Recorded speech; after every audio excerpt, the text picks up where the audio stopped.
Yeah, let's get into the new book. Strike the Right Chord. Let's dive into it. Talk to me a little bit about how did this book come about? I mean, how do you hit that eureka moment where it's like this is what I'm going to work on now. This is where I'm going. Um, in terms of the inception of the book, Yeah, yeah. well, I think it just starts with recognizing that, having a book under your name elevates you to a different, a different altitude in terms of trying to get speaking gigs and things like that. Just enhances your credibility and et cetera. So I knew that a book, how to write a book if I wanted to get the higher speaking fees, et cetera, et cetera. So then it became a matter of, well, if I know that I need to write a book, to your question, what should the book be about? So the natural answer to that was to try to encapsulate my approach or my philosophy to the work that I do in a relatively easy to read, concise work that you could read, on an airplane or something like that. And then I just landed on, what could that be? And the natural direction was an exploration of this model that I'd come up with a few years ago called the chords model. So each letter in the word chords is the premise is that each letter is a note that all high performing teams and leaders play. So each of the letters in the word chords stands for something that we should be doing, if we want to be effective. And I can share what those six letters stand for. Sure. But that's what made sense to me. So an exploration or a deep dive into the chords model with some other bells and whistles tacked on to the beginning and the ending of the book. So let's dig into the letters. What exactly do they mean and how do they fit within the dichotomy of the entirety of the message you're putting out? So when I was looking for a model or a framework that would encapsulate the work that I do in a sort of macro sense, um, right chord leadership, I'd been using the metaphor of chords for a long time to represent the way we show up, the way we comport ourselves, the quality of our interactions and our encounters with others. So the chord metaphor has been part of the vernacular for a long time. Out of that came the chords model, where C stands for communication, right? Open, candid, frequent communication is definitely a bedrock of high performing teams. The H is for harmony. So, how do you take people with different temperaments, different personalities, different learning styles, and how do you get those folks to work collaboratively together? So, that was the H note. The O note is for ownership.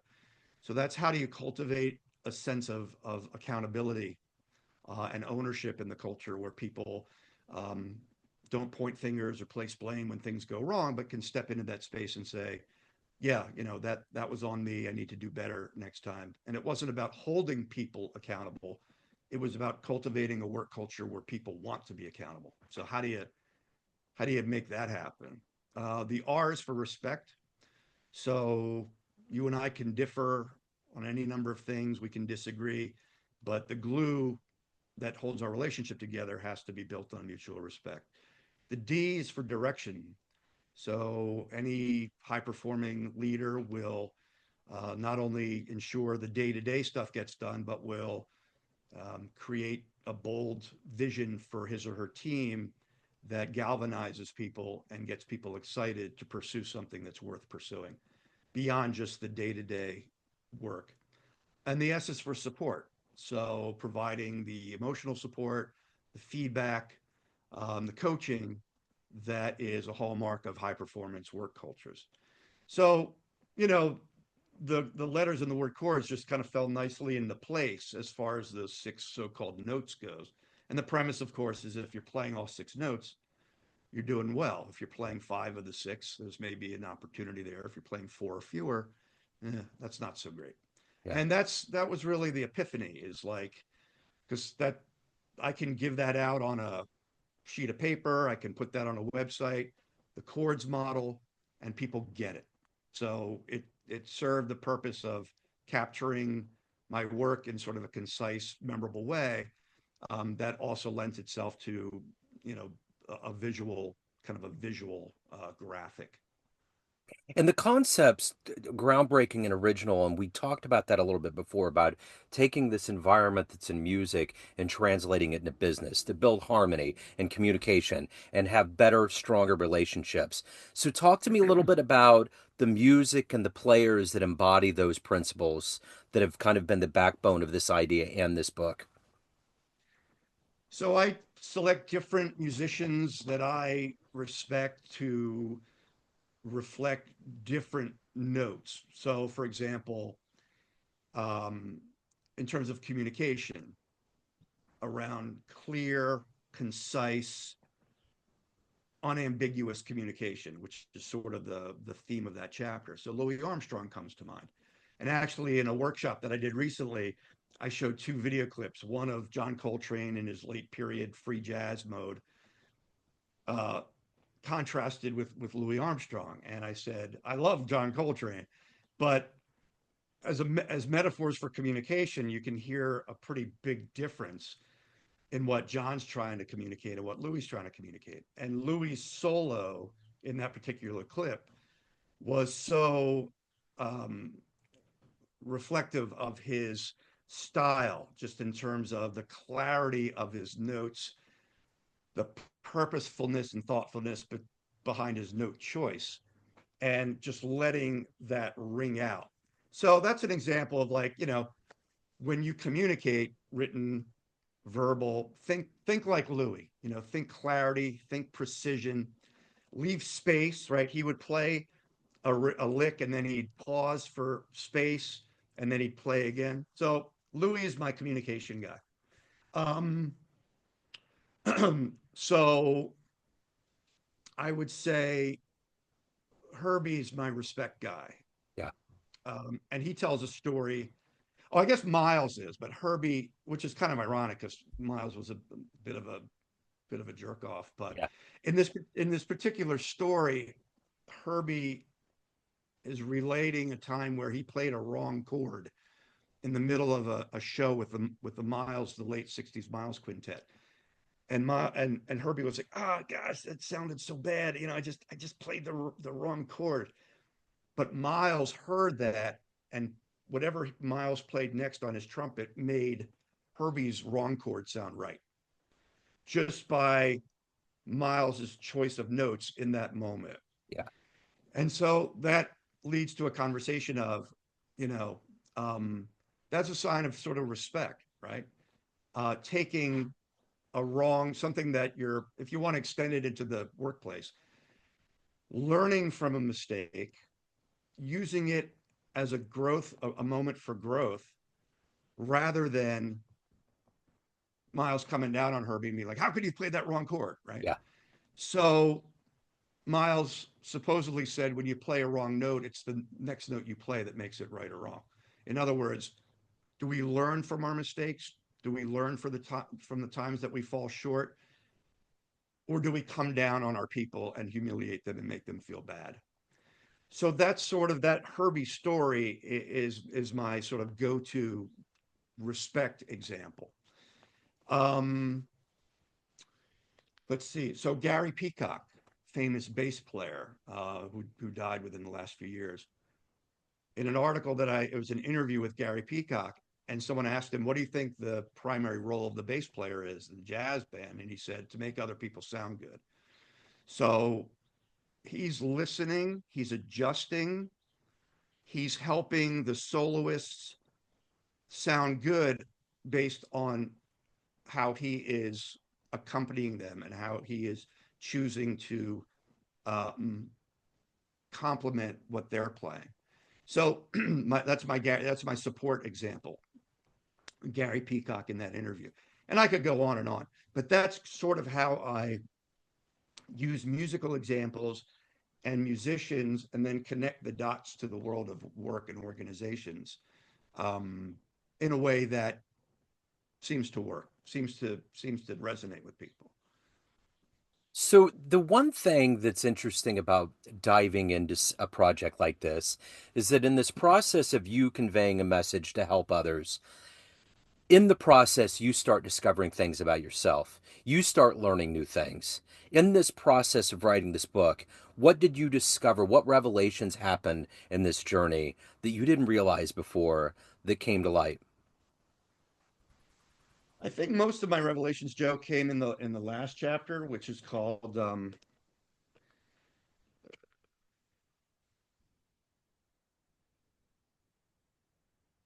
"What I've Learned After 30 Years in Flip Like Wilson." So, Flip Like Wilson is the band that I helped found in 1995.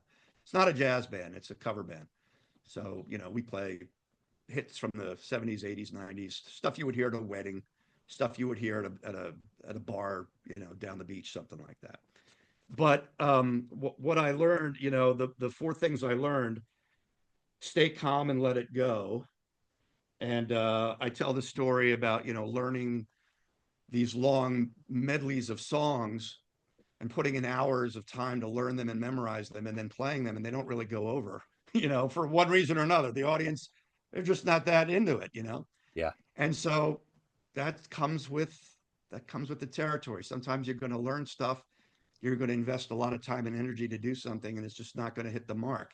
And you got to learn, like, on to the next thing, let it go. Um, Number two was the most powerful force on earth is an inspired human being. So that was the second thing I learned. Um, and I talk about when the band played Penn State University back in the late 90s, and we just rocked that venue. And there was a young guy who came up to the stage at the end, just dripping with sweat, and he came up, huge grin on his face, and he's like, "You guys rock," and you could just see he had been totally taken in by the energy of the performance. And I say he was ecstatic. You could feel the energy pouring off him in waves. If I could have bottled and sold his enthusiasm, I'd be living on an island somewhere. And so just talking about all of our ability to inspire people, whether you're a musician or not. Um, and then I quote Emerson, who said, "Our chief want is someone who will inspire us to be what we know we could be." Um, and then I'll just share another one. Do not go where the path may lead. Go instead where there is no path and leave a trail, which is another Ralph Waldo Emerson quote. Um, and I talk about how when the band first started, we didn't want to be like every other cover band playing Brown Eyed Girl and Sweet Caroline. Like, we were like, no, we don't want to do that. We yeah. want to play stuff that, like, you don't hear, let's just take a chance.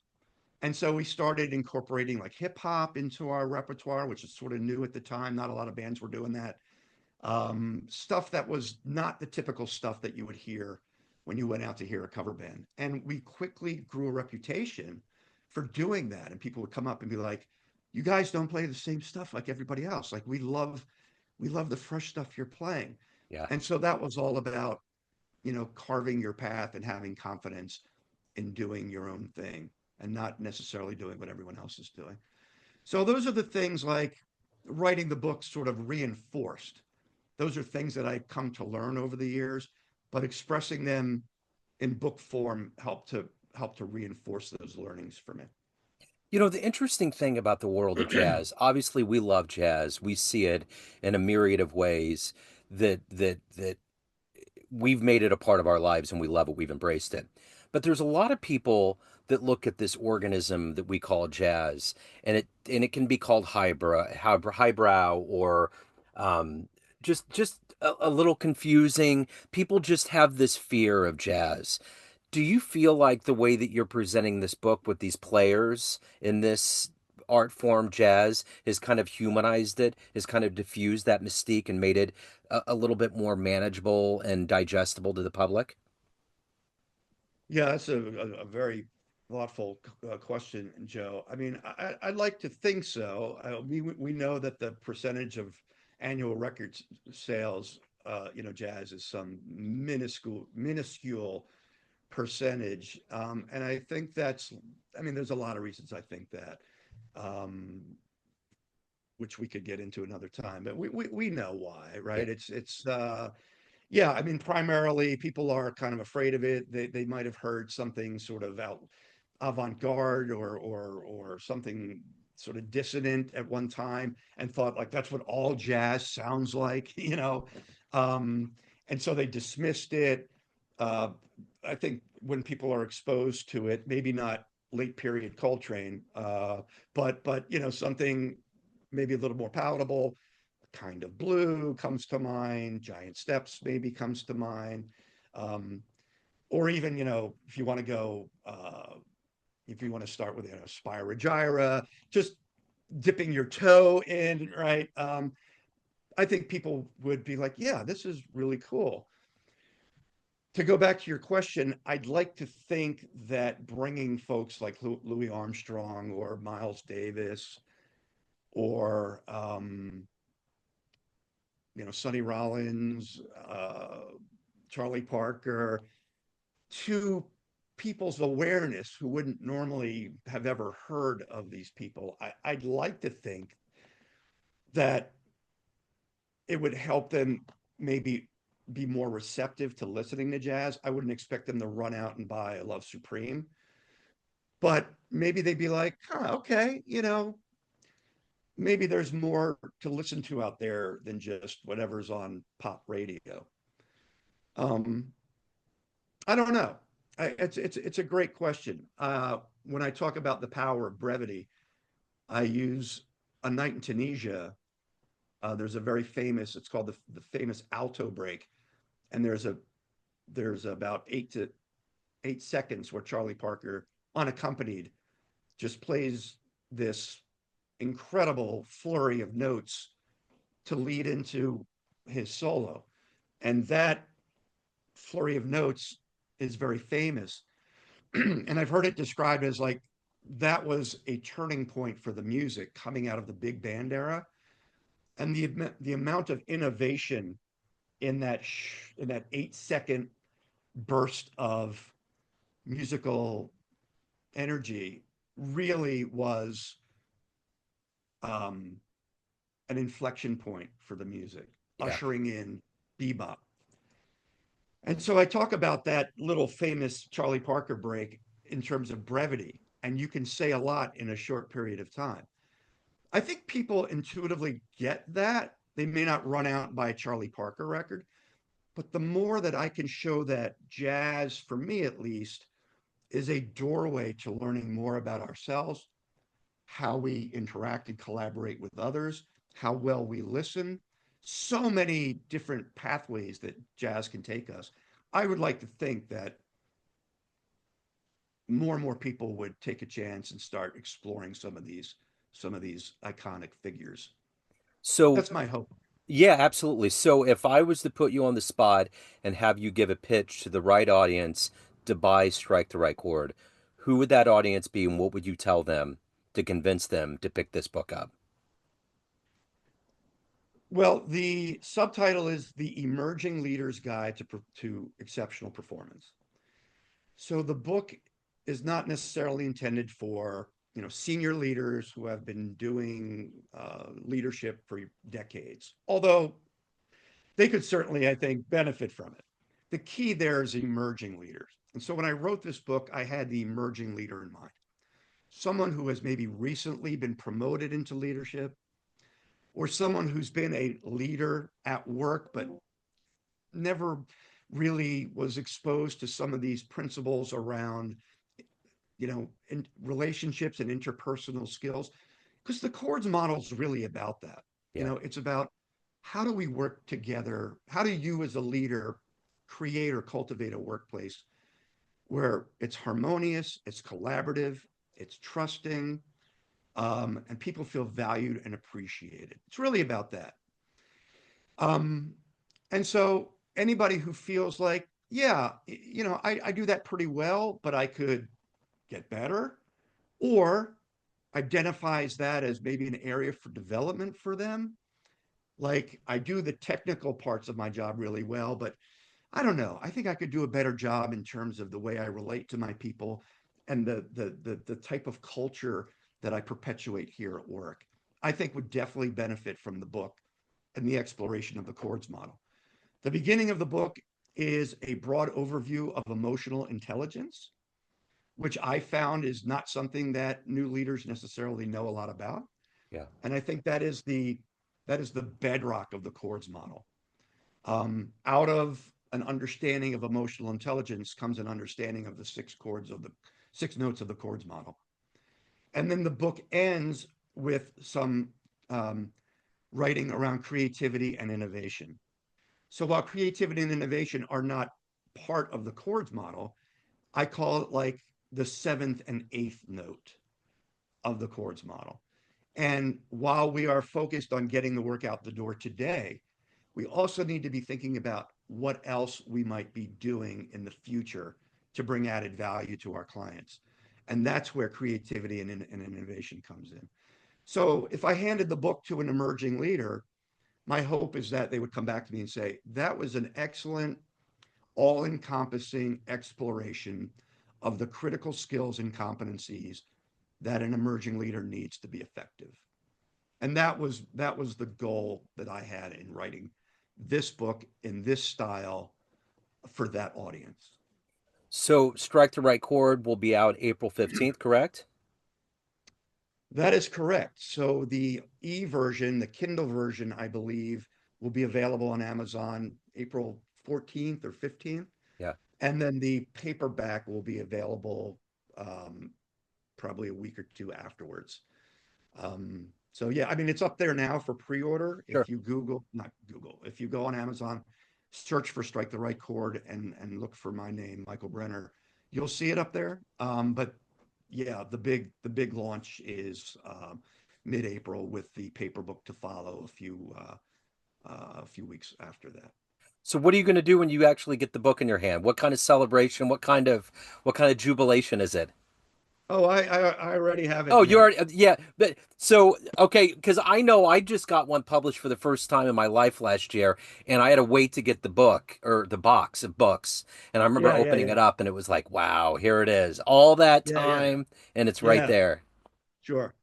Yeah, this is the draft version Yeah, that I had to go through meticulously and share the edits with the layout person. And this should be a comma, not a period, and the spacing is off here. I mean, if you wrote a yeah, book, Joe, that is the worst part, yeah. is not so much the writing, but going back and Oh, editing the yeah, darn thing afterwards. Once I have like a hopefully perfect, you know, copy of the paper book in hand. I mean, I remember how I felt when I defended my dissertation in graduate school in 2010. And the research and the hours that went into that work, and the jubilation and the sense of accomplishment I felt when the panel said, you are now a doctor, yeah. right? You passed the dissertation and you've earned the doctorate. I suspect it'll be similar to that. Just I'm not earning an academic credential, but it's something that I worked hard on. It's something that I feel will be helpful to people, and it's something that I hope opens the doors to future partnerships with people who could potentially benefit from the content. So yeah, I mean, I didn't write it for my own pleasure. I wrote it to serve a purpose, and that was to help emerging leaders be successful. And if it helps even just a few people do that, I think it'll be time well spent. Absolutely. So I'm going to put everything in the show notes. Mike, it's wonderful to catch back up with you. This is our second and a pretty short window, so it's so good. There was so much that we were trying to encapsulate in that first conversation, so I'm glad we got to elongate. So thank you. Best of luck Oh, with the release. no, I appreciate it. Thank you for your thoughtful questions.